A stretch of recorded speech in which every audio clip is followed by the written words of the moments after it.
Hey Wanda, I'm Finn Carlin. And I'm Ethan Bain. And welcome to this week's episode of Tribe Talk. On this episode, we'll talk about Wanda's service dogs, the CAS lunch ladies, and an interview with a Holocaust survivor.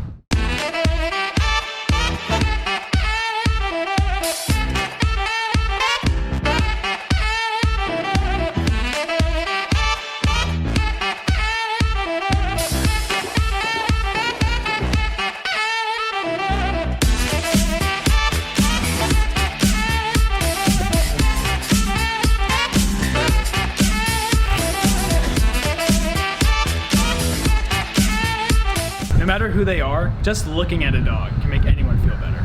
Because of this, media specialists at Charleston County School Districts are taking a new approach to reading and speech therapy. Here at Wanda, the service dog program has been unnoticed right in the heart of the campus for nearly 2 years. Salome Stork is here to give us more on the story. Wanda's student services go above and beyond all standards, yet there are some that continue to go unnoticed, such as these service dogs that come to school weekly to provide student therapy. While they may be small, these pets have had a large impact on the lives of many. So our dogs here at Wanda, we currently have between 6 and 7 dogs every week. They come Tuesday, Thursday, and Friday. So we have general selection of all kinds of fun dogs. We have Corgi, we have a Labrador, we have a Dalmatian, we have a couple other dogs. I'm a dog person. I absolutely love dogs, and it's completely selfish of me to have started the program. I knew a couple therapy dogs, and I saw the students that were struggling, and I figured one way to make anybody happy is to see a dog, and I have not been wrong yet. So it happened, and now we're in almost 10 different schools in Charleston County. I think therapy work, and especially in the schools, is wonderful. We enjoy it. I think it's good for the kids, no matter the age, and this population that comes in here right now, it sort of relaxes their nerves before they go take a test or before, they have to do something that might cause a lot of anxiety. So they're stress relievers. And with the students, it's a comfort thing. When they're trying to learn to read or they're a struggling reader, pronunciating things in front of students, their peers, can be very embarrassing. So instead, reading to the dog is comforting because the dog doesn't laugh, the dog doesn't, make fun of you behind your back.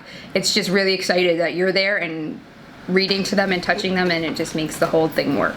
It's a wonderful program. It's growing very quickly. I've seen great growth in every student that walks in the door that sits down with the dogs is just grown in their reading, their confidence, they're happy. So it's working. It's a great program, and hopefully it'll keep going for a long time. This is Salome Stork reporting for Tribe Talk.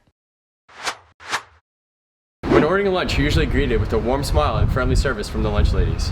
Here at Wanda, the CES lunch ladies go above and beyond this expectation for their students. From remembering your name to even your order, these women truly put heart into their work. The Sweetgrass Cafe is the CAS's renowned cafeteria. Behind the hustle and bustle of serving students lunch every day reside a group of women who are passionate about food and connecting with each and every student. Their dedication to service with a smile is not going unnoticed, and we decided to get the scoop behind what it's like to be a lunch lady in the CAS.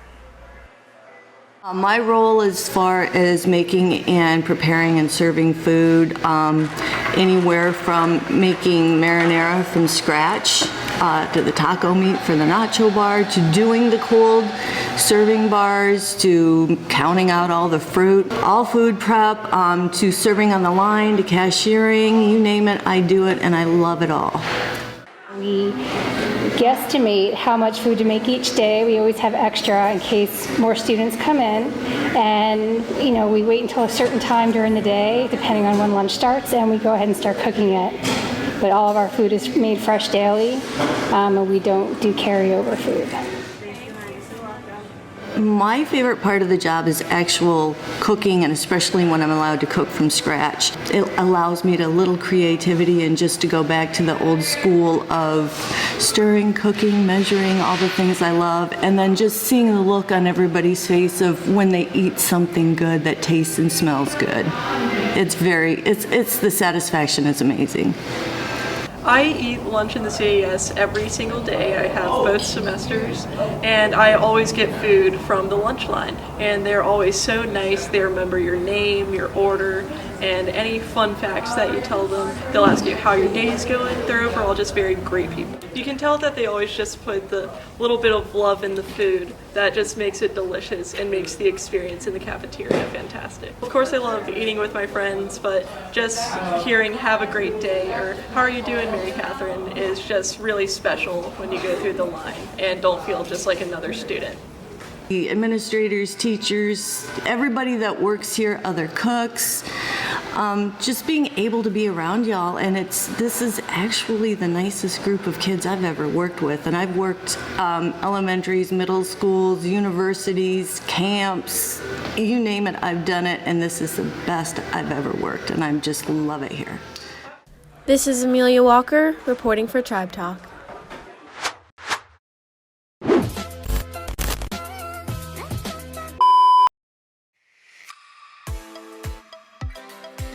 Wanda's cosmetology program has been around for about 5 years. It consists of nails, facials, hair care, and waxing services. They work with students, faculty, and anyone else who is interested in their services. They do require payment in exchange for their work, but it is most cost efficient as opposed to going to a mainstream salon. So don't just strand around, come down to the cosmetology room in the CAS to acquire a new look. Here are your 2019 Miss Wanda contestants.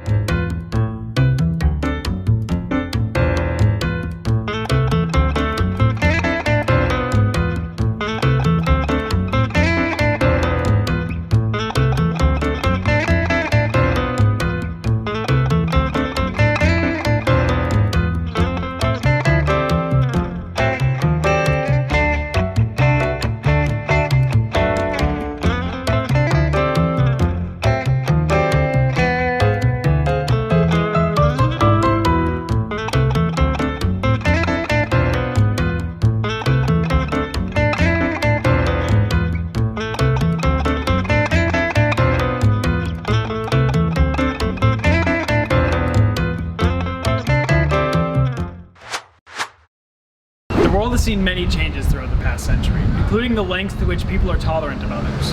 A local decorated speaker and writer gives us insights how people have changed from the past. Peyton Coppola has the interview with Deanie Atkins, telling her story as a child Holocaust survivor.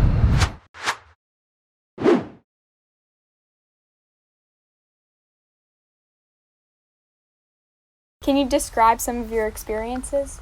I was 4 years old when I had to say goodbye to all my family. We tried first to go on a boat to England or Switzerland, and the boats were gone. So I had to say goodbye to everybody, and then I was on my own, 4 years old. I was in 9 different places. 2 were concentration camps. I went from house to house in hiding.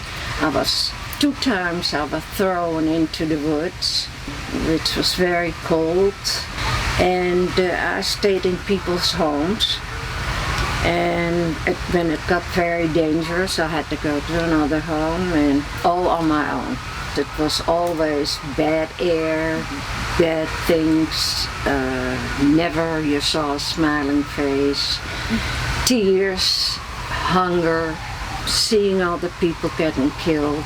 I saw my girlfriend getting killed, my 4-year-old girlfriend, and she was in the row across from me in Amsterdam. The Germans came in, they had very long black leather boots, and there was a lot of screaming and a lot of crying, and he became my little girlfriend, and she was taken out of the mother's arms and thrown on the side of the street and got shot when I went in a cattle wagon. We called the train a cattle wagon, and people were just crazy. They were dying. People were half dead.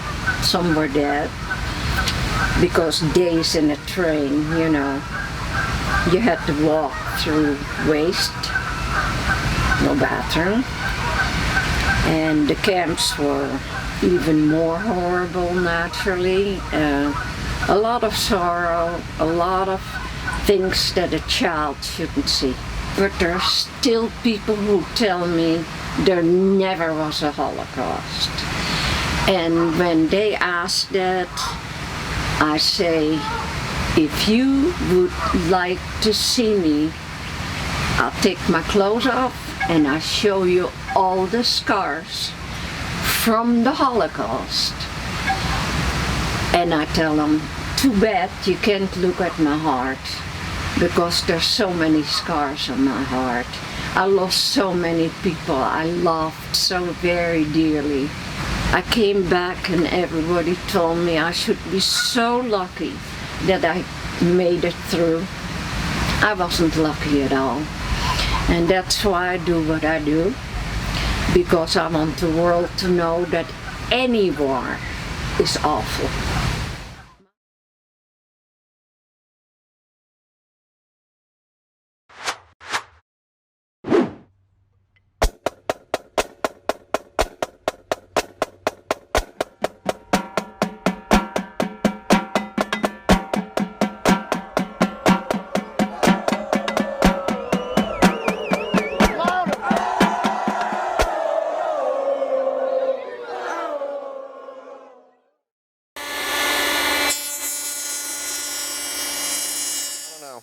A lot of really good surfers in the past have kind of like made their own boards and stuff, and it was just a way to kind of immerse myself even further in surfing, just, you know, especially since the waves don't come often around here. It was just something to do that involved surfing when I wasn't surfing. Plus, I just wanted to, you know, go through the whole process and, you know, create something start to finish and see how it rides. A lot of people start like when they shape their first boards, they make long boards because they think it's going to be easier. My first board was a 5'9", kind of like just like a short board, kind of like a better short board for here. It's a little bit wider, a little bit thicker.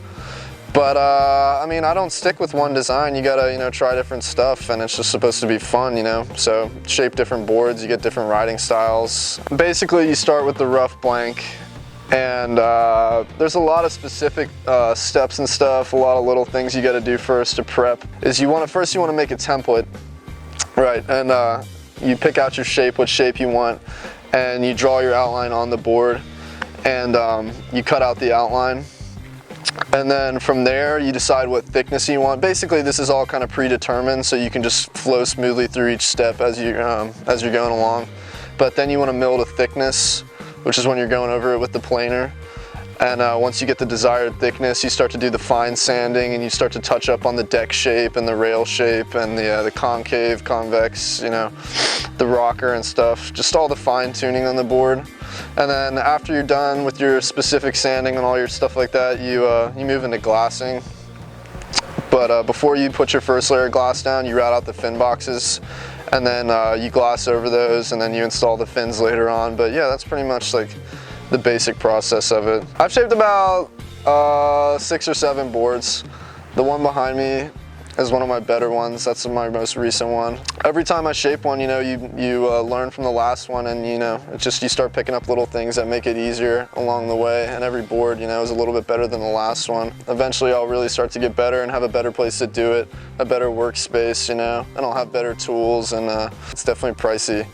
Like I said, you know, starting up, it cost me about $700 to get all my tools and everything down with the blanks and all the materials, so it's definitely a bit of an investment at first. If you work on it consistently and you put in the time, like every day, a couple hours at a time, I'd say you could knock out the whole, like shaping wise. I mean, you could do it in, usually takes me about 4 to 5 days, so like about a week or so. But and then glassing and sanding, that usually takes another couple days. So like in total, one board I'd say takes about, you know, 2 weeks total worth of time. It's definitely a commitment. You got to be, you know, willing to put in the work and the time, but it's fun. It's fun. It's worth it.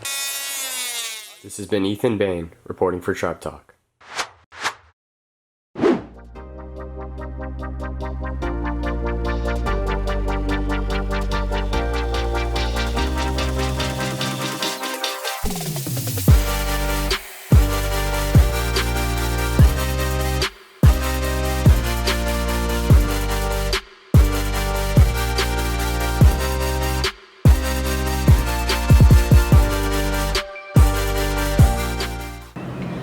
Wanda, welcome back to another episode of Sports Talk. I'm Jake Arnold. And I'm Ellie Deputy, bringing you the latest Wando sports.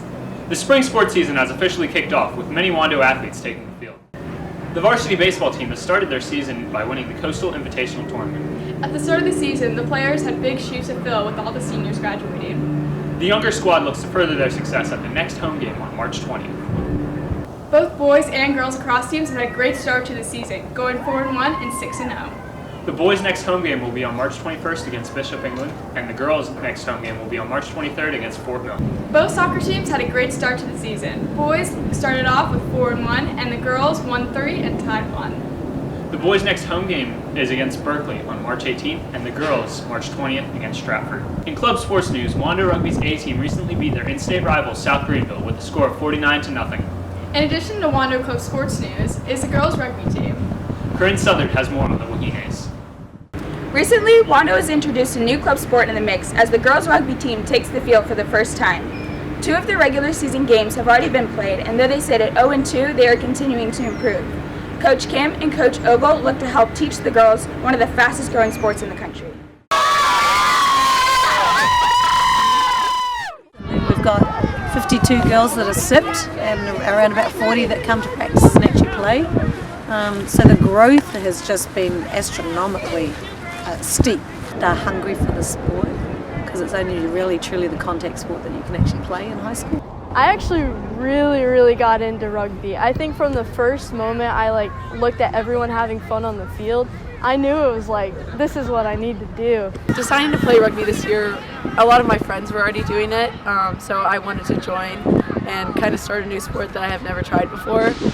And I played volleyball for 6 years and I stopped playing and I decided to pick up another sport, and I thought this would be a great experience to be a part of the first girls rugby team at Wando. They're the best coaches I think I've ever met because they're so good at teaching us and making sure we know the game and hyping us up. They're always very fair to everyone. Everyone gets to play equal amount of time. I just think everything is very balanced. I think you'll find coaches don't scream and yell. We're all about positive reinforcement and to be the best that you can be, and that's what we want to do. We want to continue to bring that out. Our first game was very fun. It came out of nowhere. I think that was the first time it really snapped for everyone. Everyone just fell into place and we started doing things right. And everything that we've been doing, it's a confusing game, but everything really just fell into place. We're thankful that Wando has, allowed us to continue to be a club through Wando High School. We would like to continue to foster that with our kids at school, and I think there's great things coming for our young women and the club in general. This is Corinne Southard reporting for Tribe Talk. That's it for this episode of Sports Talk. I'm Jake Arnold. And I'm Ellie Deputy, signing off. Thanks for watching, Wanda. Be sure to follow us on Instagram and Snapchat at Tribe Talk WHS, and stay tuned for this award-winning edition of Tribe Talk Presents. This has been Finn Carlin and Ethan Bain, signing off.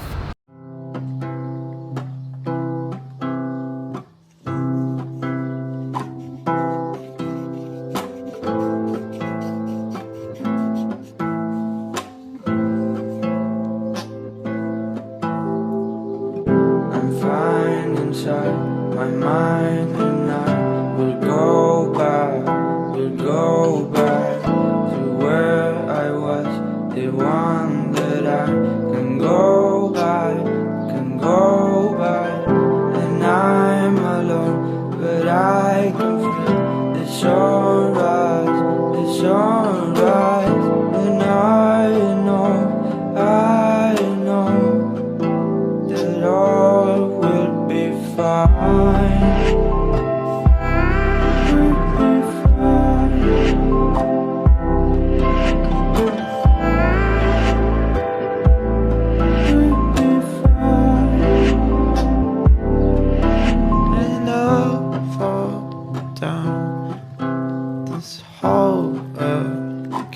But I will never pretend that I'm loving you. Never pretend that I'm loving you. And I'll be fine on my own earth again, 'cause I will never pretend